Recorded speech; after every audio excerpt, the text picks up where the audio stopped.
നമ്മളെ പൂവൻകോല നന്നായിട്ട് പഴുത്തിട്ടുണ്ടേ. അതുകൊണ്ട് തന്നെ ഇന്ന് വലിയ റവേനെ കൊണ്ട് നല്ലൊരു ഉപ്മാവ് ഉണ്ടാക്കാന്ന് വിചാരിച്ചു. ഇഞ്ചിയും പച്ചമുളകും ക്യാരറ്റും ഉള്ളിയും ബീൻസും ചെറുതായിട്ട് അരിഞ്ഞെടുത്തിട്ടുണ്ട്. കൂടെ 2 തണ്ട് കറിവേപ്പിലയും കൂടി എടുത്തിട്ടുണ്ട്.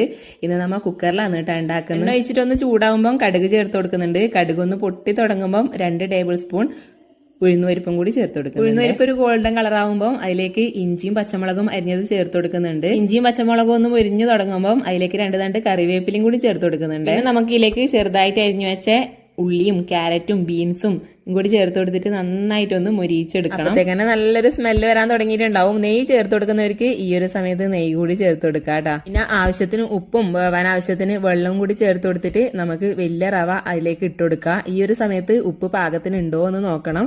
ഇല്ലെങ്കിൽ ഉപ്പ് കുറച്ചും കൂടി ചേർത്ത് കൊടുക്കാം. 2 വിസിൽ അടിച്ചെടുത്ത് കഴിഞ്ഞാൽ റവ നന്നായിട്ട് വെന്ത് സെറ്റായി കിട്ടും. ചില കുക്കറിൽ 3 വിസിൽ അടിച്ചെടുക്കേണ്ടി വരും. എനിക്ക് ഏതായാലും 2 വിസിലുകൊണ്ട് തന്നെ റവ നന്നായിട്ട് വെന്ത് നല്ല സെറ്റായി കിട്ടിയിട്ടുണ്ട്. പഴം പഴുത്തോണ്ട് തന്നെ എനിക്ക് കുറച്ച് ദിവസത്തേക്ക് പിട്ടും റവയെല്ലാം തന്നെ ആയിരിക്കും രാവിലെ പലഹാരം. കറിന്റെയും ചിക്കൻ കറിന്റെയും മീൻ കറിന്റെയും എല്ലാം കൂടെ ബെസ്റ്റ് കോമ്പിനേഷൻ ചെറിയ റവേന്റെ ഉപ്മാവില്ലേ, അതാണ് കേട്ടാ. പക്ഷെ ഇങ്ങനെ വെറുതെ കഴിക്കാൻ വേണ്ടിയിട്ട് കൂടുതൽ ഇഷ്ടം വലിയ റവ തന്നെയാണ്. വലുതേപ്പെല്ലാം കഴിഞ്ഞിട്ട് നമ്മളെ ലോകൂട്ടനും എത്തിയിട്ടുണ്ട്. ഒരു വാ അവനും വാരി കൊടുത്തു കേട്ടാ.